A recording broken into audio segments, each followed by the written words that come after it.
Video शुरू करने से पहले आपसे एक छोटी सी रिक्वेस्ट है कि आपके लिए हमने वीडियो बनाने में बहुत ही मेहनत की है, लेकिन आपको हमारा साथ देने में बिल्कुल भी मेहनत नहीं करनी होगी। बस सब्सक्राइब के बटन को प्रेस कर देना होगा और बेल आइकन को दबा देना होगा ताकि आपको हमारी वीडियो सबसे पहले देखने को मिलती रहे। अस्सलाम वालेकुम ज़ायरीन सईपुर, आज रोशनी की तारीख 12 रबीउल अव्वल के मौके पे हम लोग सईपुर आस्ताना मसनदिया पे आए। साहिब सज्जादा सैयद तहामी असफ़ी साहब, जो कि एक ज़ाकिर अहले बैत भी हैं, और सईपुर क्या पूरे मुल्क में, हिंदुस्तान जैसे मुल्क में और बैरूनी शोहरत याफ्ताओं में उनका शुमार होता है। हम उनसे ये जानना चाहते हैं कि सईपुर में जिस तरह से माहौल चल रहा है, जिस तरह से रोशनी का प्रोग्राम है और जिस तरह से हम लोग एकता के साथ मनाते हैं, और जो यहाँ का कल्चर रहा है कि हमारे बुज़ुर्गों से, और जो सूफ़ी हज़रात जो यहाँ से ताल्लुक़ रखते हैं, आप खुद एक सूफ़ी हैं, तो आप उसके बारे में क्या बताना चाहेंगे? अस्सलाम वालेकुम। सबसे पहले तो मैं ये आप लोगों को सबको ईद मिलाद मुस्तफ़ा सल्लल्लाहु अलैहि वसल्लम की बेहद दिल से मुबारकबाद पेश करता हूँ। और जो ख़ास सफ़ीपुर का कल्चर और सफ़ीपुर का मिजाज रहा है वो ये है कि सफ़ीपुर शरीफ में, चाहे वो मुहर्रमुल हराम में कोई भी जुलूस हों या किसी भी तरीके की मजालिस हों, या ईद मिलाद मुस्तफ़ा सल्लल्लाहु अलैहि वसल्लम पे कोई भी मजालिस हों, वो यहाँ के जितने भी मुसलमान हैं, मैं ये कहूँगा मुसलमान से ताल्लुक़ ये है कि जिसने अल्लाह की वहदानियत और रसूल की रिसालत का कलमा पढ़ा है वो मुसलमान है। जब तक उससे कुफ्र साबित ना हो तब तक वो मुसलमान है। और सारे मुसलमान एक हो कर के मुहर्रमुल हराम में भी करबला की याद मनाते हैं, क्योंकि जाहिर सी बात है करबला जो है सिर्फ़ मुसलमानों के लिए ही नहीं बल्कि आलम इंसानियत के लिए है। इसी तरीके से मेरा नबी जो है वो भी आलम इंसानियत के लिए है, ना कि सिर्फ़ मुसलमानों के लिए है।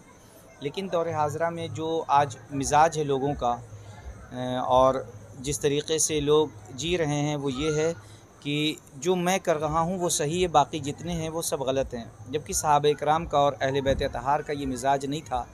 सहाबा इकराम इरशाद फरमाते हैं कि जब नबी करीम सल्लल्लाहु अलैहि वसल्लम ने फरमाया कि हमारी मस्जिद में भी मुनाफिक हैं, तो सहाबा इकराम से पूछा गया कि जब मस्जिद के अंदर भी मुनाफिक हैं और वो दाढ़ी भी रखे हैं, नमाज भी पढ़ते हैं, रोज़ा भी रखते हैं, तो फिर आप कैसे पहचानते हैं कि ये मुसलमान हैं या मुनाफिक हैं? तो सहाबा इकराम फरमाते हैं कि मैं अली के ज़िक्र से पहचान लिया करता हूँ। अली के ज़िक्र से जिसके चेहरे पे चमक आ जाती है वो मुसलमान होता है, और जिसके चेहरे उतर जाते हैं वो मुनाफिक होता है। तो जिसने अल्लाह की वहदानियत रसूल की रिसालत पर ईमान लाया है और अल्लाह की वहदानियत रसूल की रिसालत पे ईमान रखता है, वो हर उस इंसान से मोहब्बत करेगा, हर उस फ़र्द से मोहब्बत करेगा जो रसूल से निस्बत रखता है, चाहे वो सहाबा इकराम हों, चाहे वो अहले बैत अतहार हों। क्योंकि हमारे बुज़ुर्गों ने ये पैगाम हमको दिया है कि हम अहले बैत से बेपनाह मोहब्बत करें, सहाबा इकराम की इज़्ज़त करें, क्योंकि अहले बैत वो हैं जिनके पैर की जूतियाँ हमारे सर का ताज हैं, और जो सहाबा इकराम हैं उनके गुस्ताख जो हैं, हमारे बुज़ुर्गों ने फरमाया कि वो पैर की जूती हैं। उससे मुराद ये है कि जो सहाबा इकराम हैं वो भी रसूल से निस्बत रखते हैं, जो अहले बैत अतहार हैं वो भी रसूल से निस्बत रखते हैं।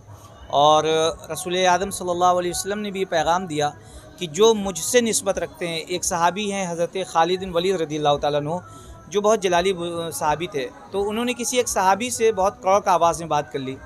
तो मेरे रसूल ने फरमाया कि ए खालिद बिन वलीद, क्या तुम नहीं जानते मेरे सहाबा जो मेरी सोहबत में रहते हैं? लफ्ज़ सहाबा जो है लफ्ज़ सोहबत से है। रसूल ने फरमाया जो मेरे सहाबा हैं, अगर वो एक मुट्ठी जौ सदका कर दें और तुम पूरा सोने का पहाड़ सदका कर दो तो उसके बराबर नहीं है। सहाबा इकराम के बड़े मरातिब हैं, बहुत आला मरतबे हैं, लेकिन अगर कोई बंदा अहले बैत से उनका मौज़ना करता है तो ये बहुत ही गलत है, क्योंकि सहाबा वो हैं जो पसीने से हैं, अहले बैत वो हैं जो खून से हैं। तो खून का मकाम अलग है, अहले बैत का मकाम अलग है, सहाबा का मकाम अलग है। कभी सहाबा इकराम ने अपने आप को अहले बैत के बराबर नहीं कहा। हमेशा सहाबा इकराम कहते थे, यहाँ तक आप देख लें कि जनाब उम्मुल बनीन ने यह पैगाम अपने बेटे जनाब अब्बास को दिया था कि ए अब्बास, कभी हुसैन को अपने बराबर मत समझना, वो शहज़ादी के बेटे हैं, तुम कनीज़ के बेटे हो। इसी तरीके से सहाबा इकराम का ये मिजाज था, ये मियार था कि वो मौलाए कायनात से इतनी मोहब्बत रखते थे, इतनी अक़ीदत, बल्कि मैं तो ये कहूँगा सारे सहाबा जितनी रसूल की इज़्ज़त करते थे उतनी अली की इज़्ज़त करते थे, उतनी इमाम हसनैन करीमैन की इज़्ज़त करते थे। तो वो सहाबा ही नहीं है जो अहले बैत से मोहब्बत न करे, उनकी इज़्ज़त न करे, वो सहाबा ही नहीं है। और अहले बैत अतहार जो हैं वो सहाबा इकराम से बेपनाह मोहब्बत किया करते थे। अब और कोई? अब हम ये जानना चाहते हैं कि जिस तरह से आप लोग जुलूस, आप लोग क्या हम लोग सब लोग मिल के यहाँ पर से जुलूस लेके चलते हैं, तो वो आपके किस जगह से उठता है और किस जगह तक की पहुँचेगा और किस टाइम पे हम लोग को निकलेंगे?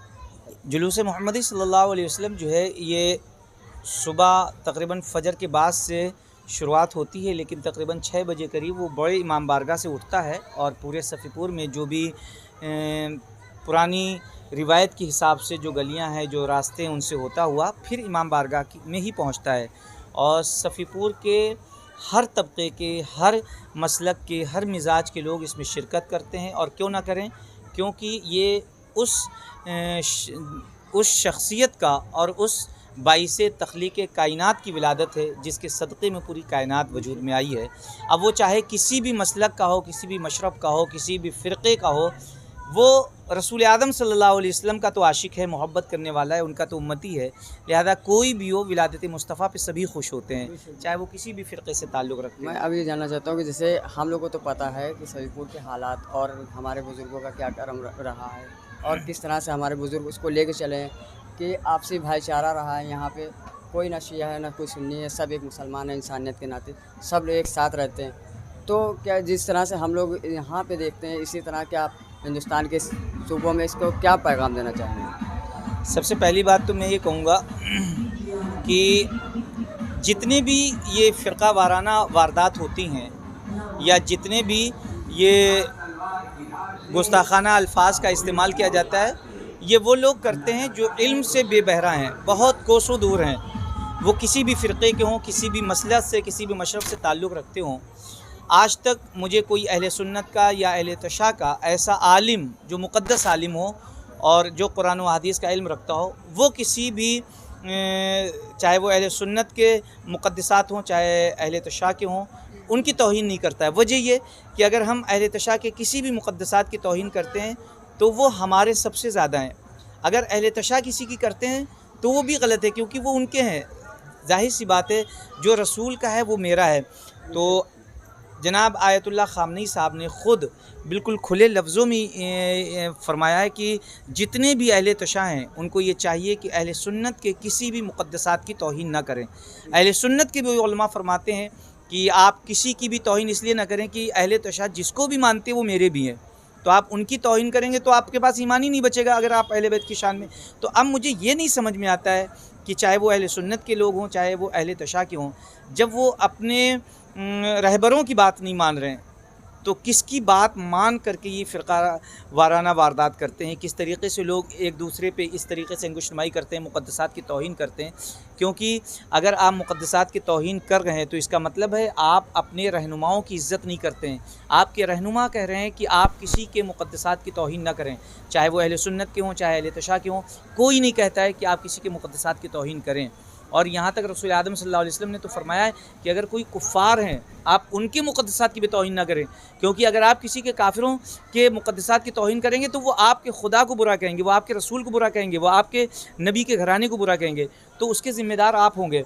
तो जब इस्लाम इतना पाकीज़ा, इतना खूबसूरत मज़हब है कि वो गैर कौमों के रहनुमाओं के लिए कहता है कि उनकी शान में आप गुस्ताखी ना करें, तो फिर ये तो हमारे हैं, हम उनकी शान में कैसे गुस्ताखी करेंगे? ऐसे लोग इल्म से बेबहरा होते हैं, अदब तहज़ीब से दूर होते हैं, वही ऐसी हरकत करते हैं, चाहे वो अहले तशा के उलमा हों या अहले सुन्नत के हों, वो कभी इस तरीक़े की हरकत नहीं करते हैं। बहुत बहुत शुक्रिया आपका, जो हम आपके यहाँ आए, आपसे इंटरव्यू लिया, आपने समय निकाला हमारे लिए। और मैं आखिर में सबको ये पैगाम भी दूँगा कि अल्लाह के वास्ते, वैसे भी पूरी दुनिया में उम्मत मुस्लिमा का क्या हाल है सब लोग वाकिफ़ हैं और हर कोई जानता है। अल्लाह के वास्ते, मौला के वास्ते आपस में एक दूसरे से मोहब्बत रखें और कोई ऐसा काम ना करें जो आपके रहनुमाओं ने ना किया हो और जिसके लिए उन्होंने मना किया हो। और आप तो मौला के चाहने वाले हैं, हम सब मौला के चाहने वाले हैं।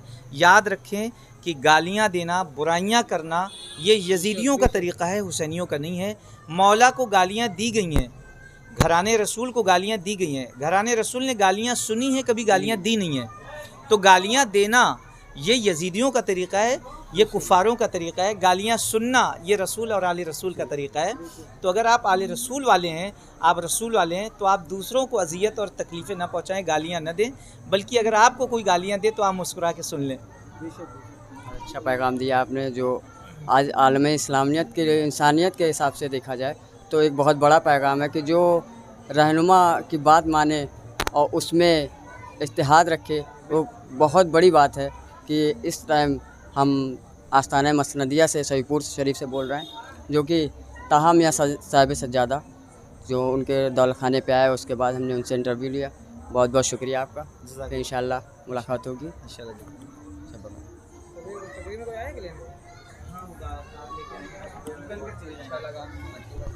अब ले लो समी, वो निकाल लो, लीड निकाल लो।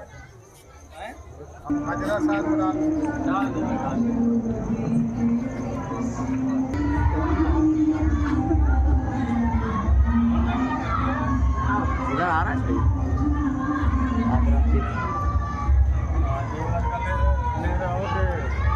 पूरे 2 महीने 8 दिन का।